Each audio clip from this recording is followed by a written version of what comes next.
Hello everyone and welcome back. In this video I'm going to talk to you about what a typical treatment plan would look like if you decide to work with our firm. So the mission of our firm is to save families whose loved ones have substance use, mental health disorders, and failed attempts at recovery. So we're probably speaking to families just like yours, where you have somebody in the family, typically an adult child with a long history of drug use and mental illness and treatment that doesn't work, and perhaps they're not taking their medications, perhaps they're using things like marijuana, they may have been involved in the criminal justice system, they may even have suffered an overdose or two, and you've had to rush them to the emergency room. And so those are the folks we typically talk to. And one of the questions we get asked a lot is, what does a typical treatment plan look like? And sometimes the reason that conversation has to be had is because families will say, well, we only want to put them into treatment or her into treatment for 30 days. Sometimes I'll get people say, well, I only want them to do outpatient treatment. What do you think about that, Mark? And my response is this, and I'm not a clinician, but I can tell you, having handled hundreds and hundreds of these cases and spoken to thousands of families, that the idea that somebody can only do 30 days of treatment when they've been sick for a long time, the idea that they can only need to do outpatient treatment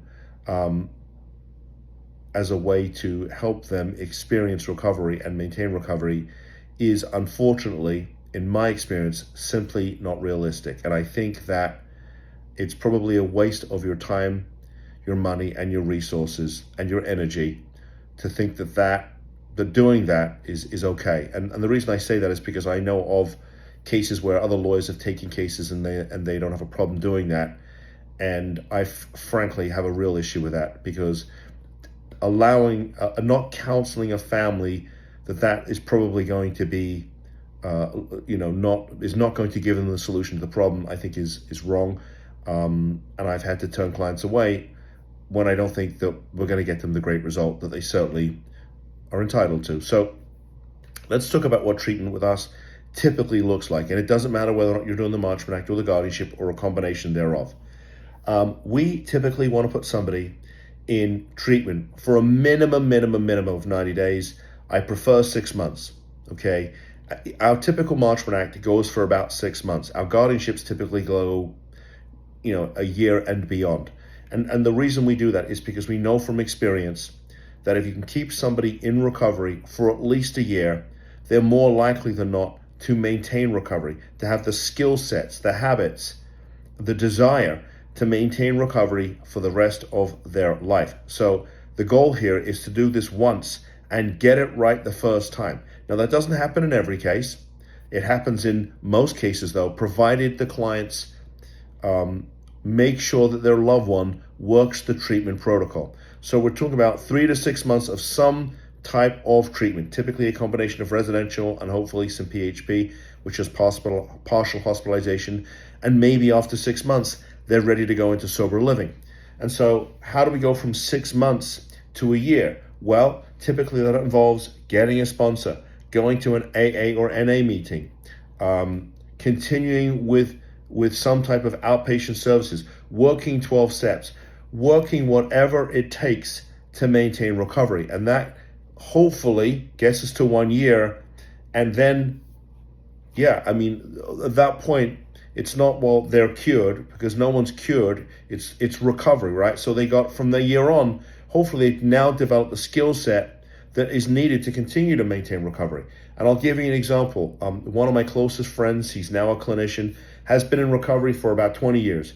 And I can tell you that there's not a week that goes by that I don't call him and he'll send me back a text, sorry, I'm in a meeting, let me get back to you. And I've got other friends who do the same. And so if, in order to maintain recovery, and this is somebody who's been in recovery for years, okay, who works with other people, helping them maintain recovery, he continues to work on his recovery every single day. It's just part of who he is and what he does. I mean, he said to me, it's kind of like I get up 4 mornings a week, I go to the gym. He's like, yeah, it's kind of like that. In order to stay healthy, you have to have a regular exercise schedule. You have to do the things so that you can stay healthy. Recovery is the same way. You have to do the things so you can maintain recovery. Now, look, when somebody works with us, am I waving a magic wand? Am I telling them it'll all be okay immediately? No, I mean, this is a stressful time, okay, for families, and I totally understand that. I get it. You're so used to this, and I know that you're frightened. I know this is stressful. I know this is difficult.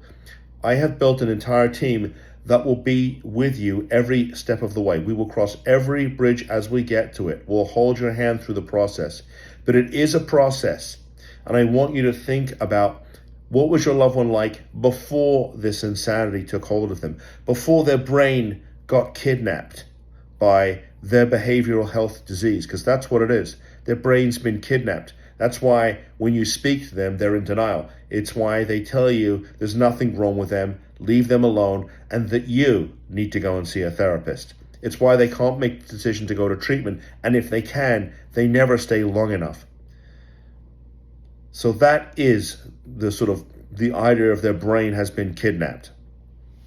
And so look, if you want to talk to us about how we can help you to end the insanity, the suffering, we're here to help. You call my office, you can speak to somebody in our intake team. They can walk you through the process. If you need a consult with one of the lawyers, happy to do that, not a problem. I have a ton of free resources. If you haven't seen, go on social media. I post one of these videos nearly every single day of the week. Okay, so there's hundreds and hundreds and hundreds of hours of videos and information that you can have for free. I want you to have the information you need so you can decide if taking legal action is right for you. And if it's not, I'll happily refer you to an interventionist or a clinician or a treatment center. I want you guys to get the information that you need. So with that said, I appreciate you tuning in. I would love a thumbs up. Please subscribe to the channel, and I will see you in the next video. Bye-bye.